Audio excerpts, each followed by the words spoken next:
Hi, everybody. I just wanted a quick warning here. There is a point in time during the story where a child does perish. So, if some along those lines makes you queasy, I would recommend you maybe skip this video. I know some people have an aversion to that.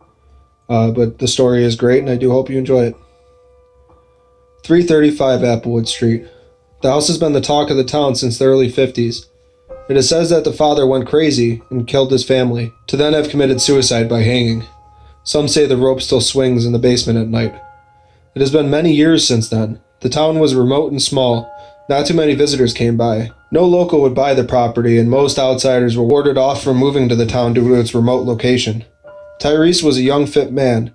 He worked construction, and at that, he worked hard for his money. Next to him, a realtor from out of town, fancy clothes and a clipboard in her hand. They both would stare at the house in front of them. It was well built, as many were back then. Massive peaks on the roof, old shutters still intact. It was truly a beautiful but eerie-looking house. The realtor stated to Tyrese, "Shall we?" The two proceeded to walk into the house. Meanwhile, the realtor explained how she by law had to tell him about the murder-suicide that occurred in the house. Tyrese cut her off, saying, "I already know. The townspeople keep telling me to stay away. I have been staying at the motel at the other side of town. I don't believe in ghost stories, ma'am, so no need to divulge further." At that, she nodded her head and smirked. She thought to herself, "Finally, someone is going to get this listing off my hands." The house's price was set at a steal, and Tyrese, wanting to own his own home and stop being in the rat race of the city, was excited to purchase it. Tyrese proceeded to sign the proper paperwork and get his new life started, away from the crazy existence he was living back in the city. He found he loved the region and had already found a new job for the only handyman service in town. He would stay at the nearby hotel, working on his house during the day in his spare time, getting the electrical fixed and trying to get the house in order. The beds of the previous family still sat in their respective rooms, old and tattered. Walking into the house, you would enter the living room. To the right was the dining room and kitchen. There was a door in the kitchen that led to the basement. If you were to continue from the front door straight through the living room, you were met with a hallway. To the left, the bathroom. In front of you, what seemed like the master bedroom. And to the right was a set of stairs. Up the stairs, you would find two bedrooms of equal size. The house has been sealed for many years, and surprisingly wasn't vandalized. Most of the house lay bare with cobwebs covering it. After a few days, Tyrese was trying to get the water working. He decided he was going to stay as late as he had to in order to fix the pipes leading up to the main valve, in order to start staying there at night and get the job done quicker without paying for the hotel every day. Paying this small, well-built old town was not what it used to be back in the city. Tyrese had tried all night to trace the main line down to the front yard and get his water finally turned on. In the city, he was used to the main line being in the basement, everything going outside of his house being the city's problem. But in this old town, it was constructed with the main lines by the curb, then running under the front lawn to the basements of the houses. After hours and hours of digging, he finally grew extremely tired and had pushed himself too far. At this, he decided to get into his truck and go back to the hotel room. He was defeated. However, when he tried to start up the old bucket of bones, it wouldn't turn over. Tyrese worked hard to get where he was, but he had to cut many corners along the way to get there. He tried to call the only tow service for miles, but it seemed like every business in the region was shut down for the night. He decided he might as well go back inside and take a rest on the bed in the basement. This one was at least wrapped in plastic and mostly intact. Tyrese grabbed his supplies, 2 bottles of water, and his leftovers from his dinner that day. He proceeded down the stairs to the dark and gloomy basement. Completely exhausted, all he could think of is falling asleep. He crashed on the bed, looking past its stench. He proceeded to fall asleep very quickly. Tyrese would enter a dream state. A nightmare would be a better name for this encounter. He was looking down as if watching a narration of what was happening. He saw a little girl hiding behind the boiler in the basement. She was a very pretty young child, but she was very dirty and seemed horrified. Tyrese, in this dream state, felt connected to the girl, as if he was one with her, tethered. He felt as if this was all happening to him. One thing that was quite eerie was the cobwebs were gone, and the smell as well. The basement had been filled with boxes, tools, and other oddities that you would normally see in a basement. The door to the basement slammed open, in pouring a very bitter-looking man, his skin leathery and worn. He looked as if he hadn't eaten in days, wearing tattered overalls and a stained white shirt. He had a very angry but also defeated look in his face. He charged down the stairs. "Lily, where are you? You know you're not allowed out." The girl peered from the boiler scared, but even more scared of what was to come if she didn't obey. Tyrese could feel all the emotions of this child as she was noticed by the man. "Come here, you little brat." He grabbed her by the hair and proceeded up the stairs. Lily screamed, "Dad, stop!" To which the man replied, "Don't call me that." He tore through the kitchen, through the living room, to the hallway. The house was in disarray, now filled with tons of old newspapers, refuse, and under all that the normal amenities you would find in a home. He then continued to march up the staircase to the second floor. On the ceiling upstairs was a hatch with a painter's ladder sitting underneath it. Tyrese was confused because he remembers the house with only 2 rooms up there and a plastered ceiling. The entrance to the hatch was set in between both bedrooms, so if you were looking down from the hatch, you could see into either bedroom. In one bedroom, a boy named Alex, and the other, a girl named Paisley. The father yelled at Lily, "Go to your room!" Crying and scared, the girl disappeared into the hatch. At this, the father ripped the ladder away and said, "Stay there!" Tyrese loved the house, in part due to its vaulted ceilings. It's what, from a construction standpoint, brought the sight of this house to his attention. At this, Tyrese jolted awake. He was in a state of pure adrenaline. He calmed himself down. Being a doubter of all things supernatural, he quickly brought himself to his senses and assumed that it was just a nightmare. It was morning now, and he called his tow truck and had the car towed. He decided he needed to walk into town to go pick up his truck, which was hopefully finished, and get more supplies. Leaving the supplies he had there for when he came back, now 1 bottle of water and an apple that he still had in his lunch bag. He then proceeded to walk to town. On his way to the hotel, he saw the town library and immediately felt the girl's feelings from his dream again. Not able to shake the tether that they had in that dream, he decided it wouldn't hurt doing some research into the house. Everyone in town had said how 2 children and their mother was murdered by the father, but no one explained the third girl. He came across old clippings of the tragedy, only speaking of the 4 of them dying in that house. No little girl, but not Lily. So Tyrese proceeded to search further. He then found an article about a woman in the town having triplets, one of which was very sick, but the woman's name was redacted from the article. Tyrese couldn't help but to have an eerie feeling. He proceeded to pick up his old truck from the mechanic. It was a simple fix and cheap, so Tyrese decided he might as well grab some supplies and keep working on the water main that day. He acquired the rest of his belongings from the hotel and checked out. He was pretty sure he could get the water working that night. He got back to his new home and got right back to work. He, however, brought with him his cot that he had taken with him from the hotel. It was his plan to move into the house as soon as possible anyways, so he figured he would stay in the house that night. He chuckled when he was too scared to sleep in the basement, so he set up his cot in the master bedroom on the main floor, since that was to be his room anyways. He was almost finished with the main water line, but from his long trek and then hard labor, he decided he would finish installing the new piping in the morning. He quickly finished off his water bottle and ate his apple and got to sleeping in the master bedroom. There he woke, in another dream state. He was peering through a crack in the door, well, the little girl was, into the master bedroom. The father was screaming at the mother, "That child took everything from us. After she was born, she just kept leeching from our savings. Her treatments weren't worth this. After all I've done now, I am to die? What will come of all of you? This tumor will be the end of us all." The mother lay there, a shell of a woman. She looked to be in her early 40s, but her hair was tattered, thin and gray. She just sat in the rocking chair lifeless, barely moving and expressionless. She wore a tattered sundress stained like the husband's clothes. The father continued yelling when Lily accidentally pushed on the door, the hinges screeching by the minuscule movement. The father quickly turned around and saw her. "What did I tell you?" He swung the door open and chased her up the stairs, the ladder still shaking as he reached the top step. But this time he didn't take the ladder away. Instead, he called for the other 2 children to go up as well. He then followed them up the crawl space. The room was mainly empty, except for a handmade bed with straps on it. The walls were made of brick. He had forced Lily into the straps with the other 2 kids watching. You would think these kids would be horrified at the sight, but they were both smirking, almost excited and unable to wait. Lily then flashed memories into Tyrese's tethered mind. It was of her as a 3-year-old in that same room. She was being beaten by her father. He would yell and explain how it was all her fault, that they were poor. Explain to the other kids that she deserved this. This would explain why the 2 deranged children looked up at the situation as if it was a treat. Tyrese could feel her fear. The father then proceeded to have each child hit her in the stomach repeatedly. Tyrese and/or Lily screaming in pain. At this, he woke again. Tyrese was so scared, but after running out of the master bedroom, he felt his doubting of the supernatural fading. He decided to finish the work on the waterline, absolutely terrified of the house at this point. His curiosity and feeling the tether still active getting the best of him. He decided he would stay. He felt it was his duty to stay for Lily.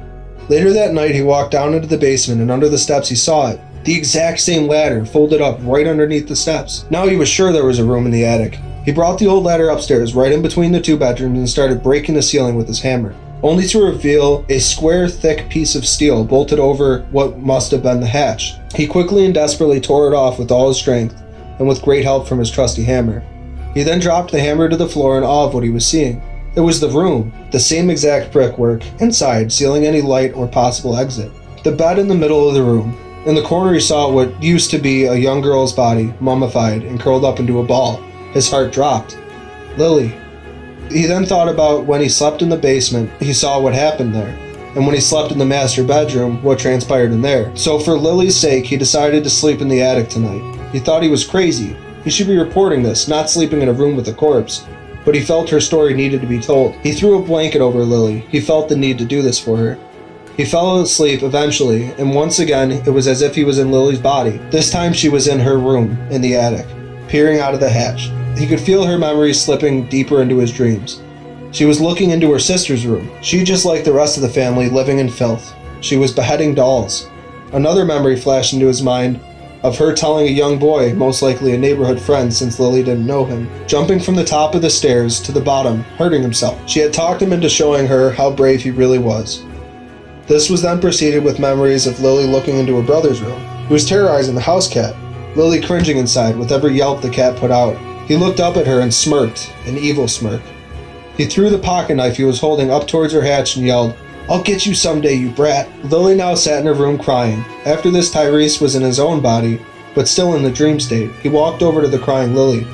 "What happened? I need to know."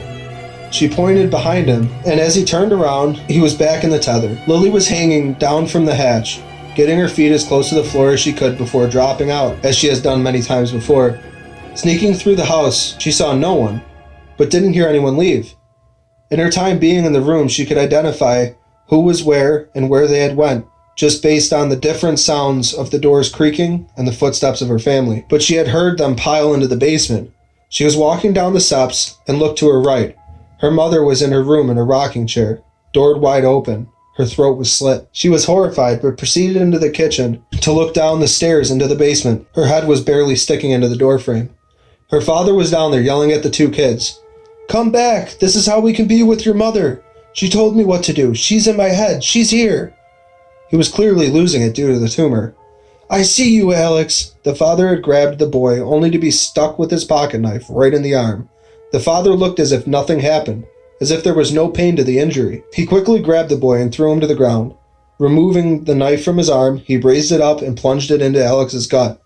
"This won't hurt, son. Don't worry, we'll be together soon. It will all be different." Paisley, hiding under the stairs, tried to make a run for it, but he heard her. He grabbed her and said, "There's nothing to fear, my dear." He proceeded to carry her over to her brother. He stuck his hands inside his open chest cavity and started covering himself in the blood. He then forced Lily's sister, Paisley, to partake in the ritual. She was scared, but she was also warped enough from the lack of outside influence. She followed her father's actions without much fight. The father then proceeded to stick Paisley with the knife while she was distracted staring at her brother's lifeless body. The father then continued with his ritual on Paisley. At this, Lily gasped. He turned around and saw her. There was a noose hanging from the rafters in the center of the room. He rushed past the noose and caught Lily running towards the front door. Lily screamed now, held under her father's arm covered in her sibling's blood. "I told you to stay there. Now I'll make sure you stay there forever." Lily screamed, "Please don't kill me." The father replied, "I don't want you with us. I would never perform the ritual on the likes of you." He grabbed a ladder from under his bed, put Lily in her room, and proceeded to bolt a thick piece of sheet metal onto her hatch. He then grabbed the ladder and brought it downstairs, placing it under the staircase. Lily could hear every heavily crazed step till he hit the basement. She then heard a loud thump. This must have been his hanging. She heard a few minutes of creaking and then silence. Eternal silence.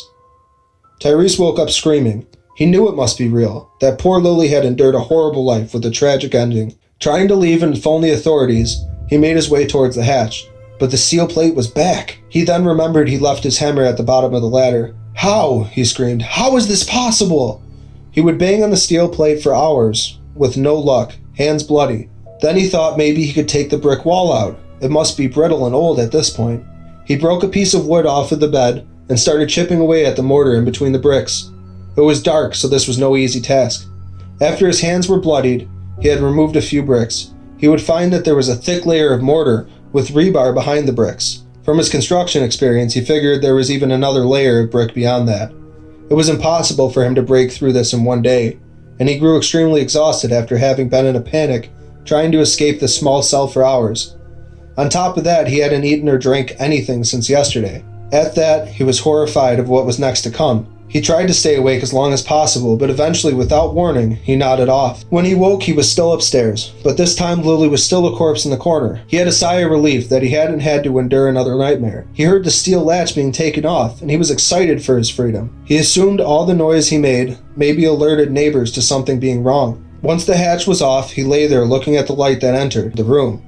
But what he saw horrified him. The father. He was peeking his head into the room, staring right at Tyrese.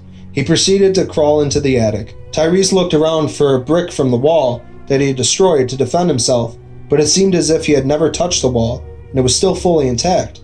He looked at the bed with restraints next to him, but it no longer looked like it was rotting anymore, but fresh wood once again. At this, the father continued towards him and grabbed him by the throat. Suddenly, Paisley and Alex came through the hatch as well, stomachs split wide open, both with crazed looks and massive grins on their face. As if they weren't human, they quickly, with immense speed, ran up to Tyrese and grabbed both of his arms, pinning him in place. Tyrese looked up at the father to see a massive red and purple line across his throat. He was horrified. He tried screaming, but he was quickly met with the father's other hand over his mouth. After this, it was as if the father had taken his voice. The family quickly strapped Tyrese into bed. Tyrese trying to scream, but he was only met with breathlessness. He looked into the corner of the room, and the mother was just standing there, throat slit, looking down at Tyrese, almost looking sad, as if she never wanted any of this. The father proceeded to plunge a knife into Tyrese's stomach. Held back by his restraints, he was unable to move and incapable of screaming. All you could see is the pain in his face, and his eyes widen as he attempted to let out any kinds of sounds. The three proceeded to tear his insides out and drench themselves in his blood. Tyrese would never wake again. Months later, the very same realtor was standing outside waiting for her new clients. A young couple had been viewing the house and was equally unwilling to accept the supernatural, just as Tyrese was. The realtor would explain the horrors of the house, and that the most recent owner fixed the water supply only to skip town and stop paying his mortgage, which was odd considering he paid half of the house's value up front. The couple decided they wouldn't back down due to some ghost stories and purchased the home. They quickly moved all of their belongings into the basement so they could fix up the house and slowly put their belongings in upstairs over time. The very same night that they moved everything into the basement, they were exhausted and decided they couldn't move another muscle. Since they already had a mattress set up in the basement, they decided they would bring it upstairs in the morning and lay down to rest for the night, both falling asleep relatively fast, and quickly both dreaming. They both dreamt they were in the basement, but their stuff wasn't there. Instead, it was a bunch of boxes, tools, and belongings they didn't recognize. That's when they saw a little girl come from behind the boiler, looking scared. After they saw a large man step from behind her, his stomach was wide open, near gutless. He proceeded to put his hand on Lily's shoulder to comfort her. He looked at them with fear, however, so they weren't necessarily scared of him, just the sight of him. He pointed to the staircase with one hand, and with the other put a finger over his mouth. As the couple turned around, the basement door flung open. I hope you enjoyed this story. Funny enough, my kid had a nightmare, woke up in the middle of the night, and she wanted to sleep on the couch, and I tried explaining to her how dreams, no matter where you are, doesn't influence your dream state. And at that, I immediately thought of this story, not in its entirety, but thought of a story where sleeping in different areas would put you in a different dream state. So I hope you enjoyed the story. I kind of liked how it was a twist on, ghosts, but they're only in your dreams. I really appreciate your time, and I hope you enjoyed this episode. I really would appreciate if you liked, shared, and subscribed. It would mean the world to me. I hope you have a great day.